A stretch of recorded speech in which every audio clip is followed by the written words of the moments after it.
Baltimore is in a crisis as violence rises to record levels. Ex-Maryland delegate indicted on bribery charges, and Baltimore's controversial surveillance planes will return in 2020. Today on the Diamond K Show.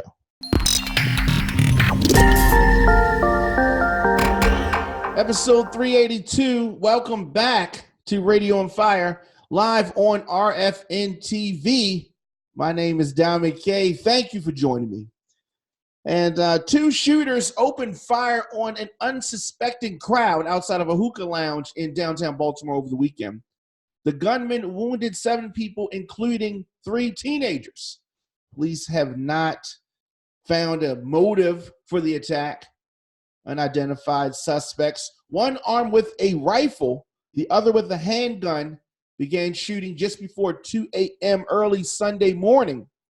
The criminals are just brazen. Police Colonel Richard Worley said, "This guy gets out of a car with a rifle, not even a handgun, walks up the street and just opens fire on a line of people." That's where we are right now. That's where things have gotten to. That's where things are here in Baltimore. Responding officers said 4 victims, 17, 18, 20, and 27 years of age with gunshot wounds. They were taken to an area hospital. Now, here's another crazy part about this scenario. Another 3 people, including a 17-year-old, got medical attention at another hospital, right? So victims, as of this broadcast, have not spoken to the police about potential suspects. They did find the vehicle, which was set on fire like in a movie or something. Like in a Netflix or a Hulu movie. So they don't know why the suspects opened fire on this crowd. The mayor of Baltimore, Bernard Jack Young, said in a statement that teams of officers will be working nonstop to bring these suspects to justice. We're going to talk a little bit more about Mayor Bernard Jack Young in another segment, not this one. But he also said the level of violence late into this weekend is completely unacceptable. And I don't agree with a lot that that the mayor says, but I do agree with that. The level of violence late into the weekend is completely unacceptable. What do we do about it? We're going to talk about some potential solutions to that coming up. But the mayor also said, Mayor Jack Young, that is, he said that we can never get to a place where this type of bloodshed becomes normal. Newsflash, Mayor Young, it is. That's where we are. Things have gotten that crazy. Not completely under your watch, but mostly under your watch. I mean, you know, he is the mayor, right? He does feel that he's not the one committing the murders, but you got to do something to stop these murders, or else the blood is on your hands, Mayor Young. All of Baltimore stands committed to eliminating these horrific acts. The mayor said, "I beg anyone who might have information about these latest shootings to please reach out to the police."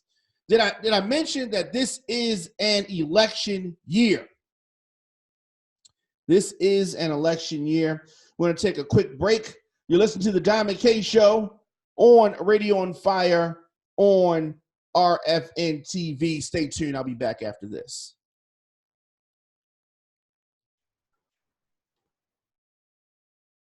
And we are back. We're talking about the mayor and his response to some of the violence that is happening in the city.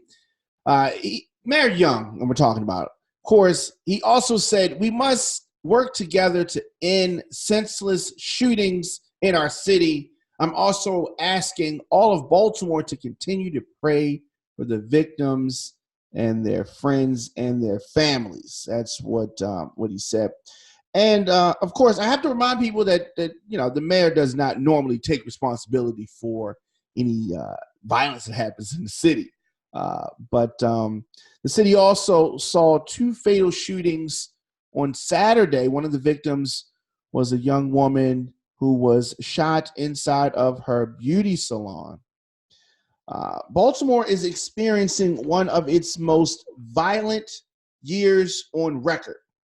More than 330 homicides thus far. That is up from the 309 that we had back in 2018. We're also seeing more than 1,300 commercial robberies and carjackings. Many think that the return of the controversial surveillance plane will help police battle crime. We're going to talk about that after this break. So stay tuned. You listen to the Diamond K Show on Radio on Fire. I'll be back after this. You're listening to Radio on Fire, the voice of urban America. Streaming worldwide at radioonfire.com/live. On Facebook, Instagram, and YouTube at Radio on Fire or DJ Diamond K. It's the Radio on Fire News Network. Now, let's get back to the show. Welcome back to Radio on Fire. My name is Diamond K. Thank you for joining me. On the other side, talking about this controversial spy plane, surveillance plane, Ross McNutt is the president of Persistent Surveillance Solutions. And he said in an interview today that the community input led to the return of the surveillance plane. Commissioner Michael Harrison announced on Friday that 3 planes will fly over the city in a 4 to 6 month period starting in May 2020 as a pilot program. Now, footage from the planes will be used for murder investigations, robberies, and non-fatal shootings. So this could potentially help investigate, maybe locate, maybe. If it stops just one crime or solves just one crime, it would be worth it, right? Footage from the planes will be used for police things, right? So they used the plane several months back in 2016, if you remember, but they abandoned the plane after objections came from numerous city leaders. Once people found out that this surveillance plane was out there, then they just did their best to get it shut down. Now, the mayor and Michael Harrison, the commissioner, have both objected to this plane in the past. But with the current spike in crime, pressure is mounting. People want some type of a dramatic change. So the commissioner said, we will be the first American city to use this technology in an attempt to solve and prevent violent crime. He says that there are going to be a series of public meetings to gain feedback on the plan. So let me say that's going to be a fiasco, all right? Because people think that they care about privacy, but people don't care about privacy. No. Here's why I say that. People put all their business on social media, right? You put all your business on social media. Where you at? What you buying? Who you with? Who you be messing with? How much money you make? Everything. They put everything on social media, right? You don't care about privacy. When we go into stores, there are cameras everywhere we go. There are cameras on top of the light poles, every street that you're at. In the quote unquote bad areas, you got those blue light cameras up. There are cameras everywhere. There's cameras at the ATM, cameras at the 7-Eleven, cameras in the dollar store. We're always being filmed. You're walking around with a camera. I got 2 cameras right here, right now, right? My point is that this plane being way up in the sky, filming things on a wide view, what's that going to hurt? Really? I mean, how different is that going to be from the way things already are right now? All the filming that happens right now, right? But anyway, the Commissioner says that it's important that we are transparent how the program will and will not be used going forward. May I remind you that the police officers have cameras, right? Which conveniently work and don't work when they need it or don't need it to work. So this spy plane is probably going to be similar to that, right? If they had the spy plane, when a police officer was killed by some other police officers, I ain't going to say no names, right? The plane wouldn't have been working. It would have been flying that day. So it's going to probably be similar to that. But the mayor, Jack Young, as I said, who does not take responsibility for anything bad that happens, right? He said that he's the one who directed the police commissioner to consult with the Justice Department about moving forward with this plane. So he says, the mayor, Jack Young, reducing crime, most importantly, violent crime, remains a top priority of his.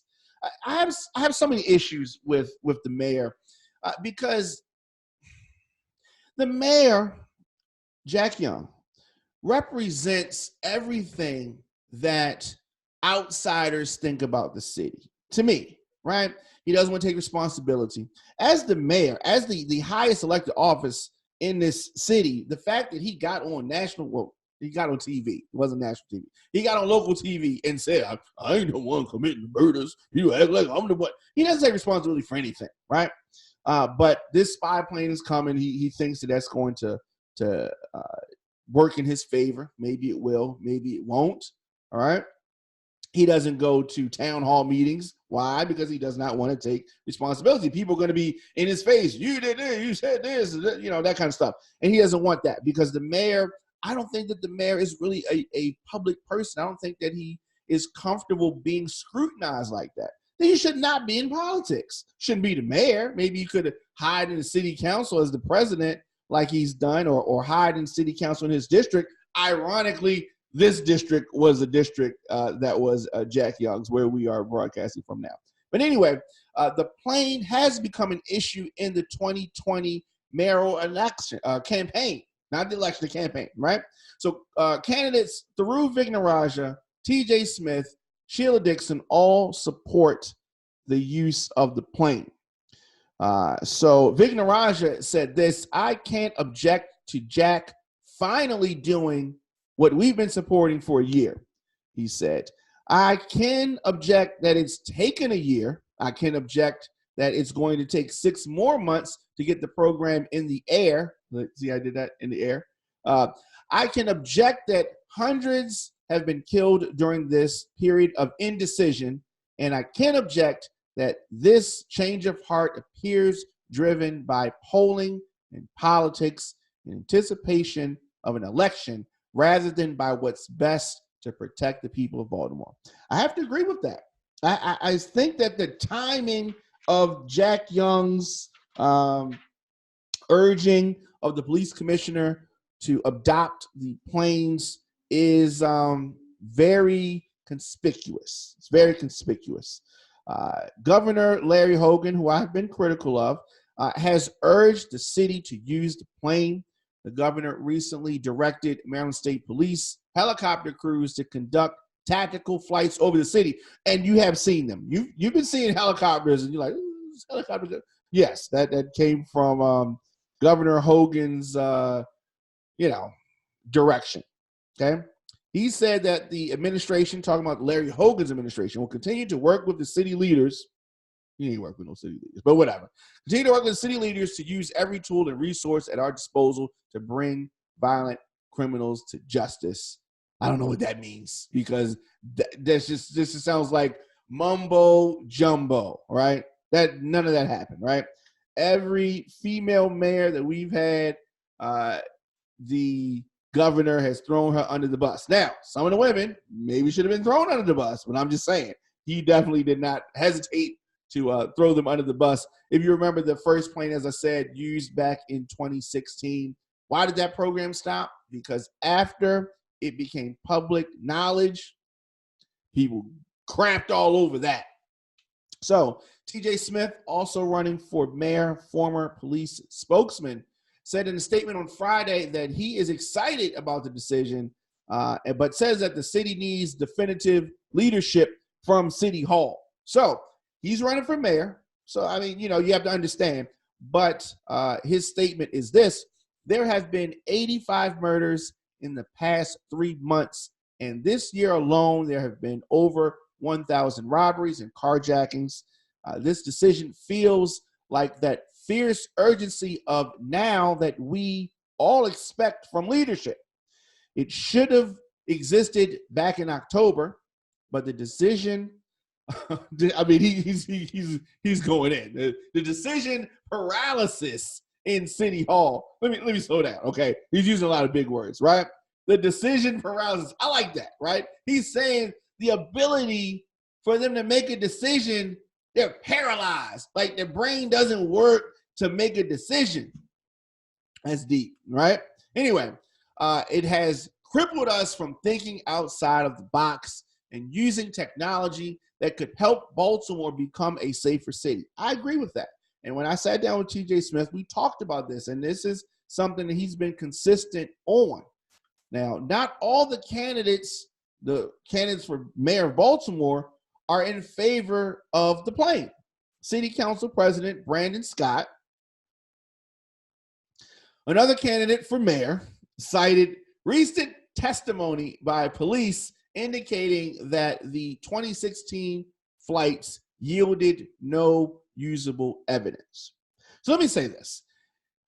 I told you the police are gonna, we need a third party is gonna be looking at these, videos.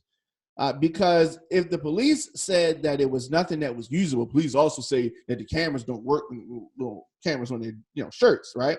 Whatever. We need a third party. But Brandon Scott, nonetheless, pandering to the police, says a spy plane in the sky might make some of us feel safer, but it's not a proven crime-fighting tool. We know this, he said. Baltimore is the only city that's ever used the spy plane. That's because every other city that's been approached with the technology has said no. All right. I'd like to talk to Brandon Scott about this because the fact of the matter is 2016, 2019 is going to be 2020. 2 different points in time, okay? Now, explaining how this is used, the video from the plane alone that's not the crime fighting thing. If a crime happens and the plane has flown over an area, look at like the Google Maps, right? If it's sampling an area, maybe we can catch a glimpse of the getaway car. Maybe we can see what house that the car went to. Maybe not. Maybe you can see the person on foot. Maybe not. It's not going to be a close-up. It's going to be a wide shot. It's a plane. It's in the sky. You know what I mean? A plane. It's in the sky, right? So this is an additional tool. We're still going to have police officers. You're still going to have investigation. You're still going to have snitches. You're still going to have all these things that they use right now. But this is just one extra thing. And maybe this aerial shot can help solve some issues, right? Now, it may and it may not. But the fact that Brandon Scott, president of city council, wants to be the mayor, thinks that he should just crap on this idea, right? Be a naysayer, disagree, but he don't have no other ideas. He doesn't have no solutions for the crime, right? How are we going to end this crime wave? Yes, this is a crime wave, but just more empty rhetoric from a politician. More corruption in Baltimore politics has been exposed. We're going to get into it after this. You listen to the Dom K Show on Radio on Fire. Stay tuned. I will be back after this. Came in this game with fame. Neighborhood knew my name. Pretty girls knew my name. Still the same, nothing Welcome changed. back. Radio on Fire. My name is Dom K. I'm still here. Thank you for joining me. Thank you for staying with me. So last week, in a move that surprised most people, I was surprised. I didn't know the reason for it, but I was surprised. Baltimore City Delegate Cheryl Glenn resigned. Now, during her career, Glenn has held a number of positions, including chairperson of the Baltimore City Delegation. Today, Maryland Delegate was charged with wire fraud and bribery in an announcement by U.S. Attorney Robert Hur.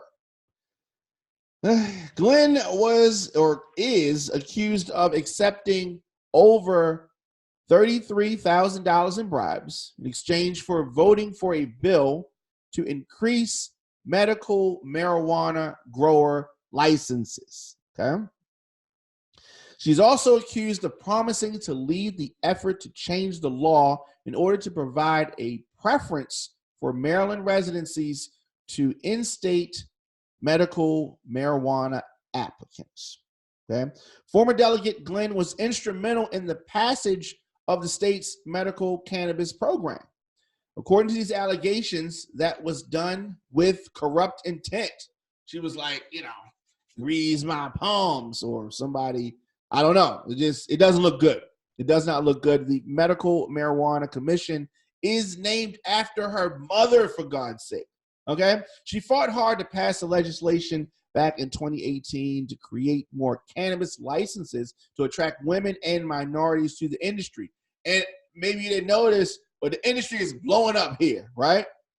So I don't know who else is going to fall with this. It has been a very slow and grueling process. Several of Baltimore's corrupt politicians are being exposed, right? Until all the dirty deeds are brought to light, Baltimore will not be right. A lot of things going on, a lot of money passing hands, a lot of grants, a lot of money that's supposed to go one place. We just never see where it is. And unfortunately, let me say this, Glenn, she's probably a nice lady, but she's been exposed. And there are other people in the school system. There are other people that controlling budgets. People need to be exposed. And unless she's ready to tell on some of these people that's been stealing, and I said it, stealing money from the citizens of Baltimore, then she got to go. She got to go down, right? I am Diamond K. You're listening to the Diamond K Show. I'll be back tomorrow, 6 p.m. Don't forget the Radio on Fire Christmas special, December 25th, starting at 12 noon. For the latest news, views, and entertainment, head over to radioonfire.com. Also, New Year's Day, January the 1st, 2020, I will be making a major announcement regarding the future of Radio on Fire. So spread the word about that. Okay, it's Diamond K on Radio on Fire, the voice of urban America. Check me out on social media, Instagram, Facebook, Twitter, LinkedIn, at The Diamond K Show, at Radio on Fire.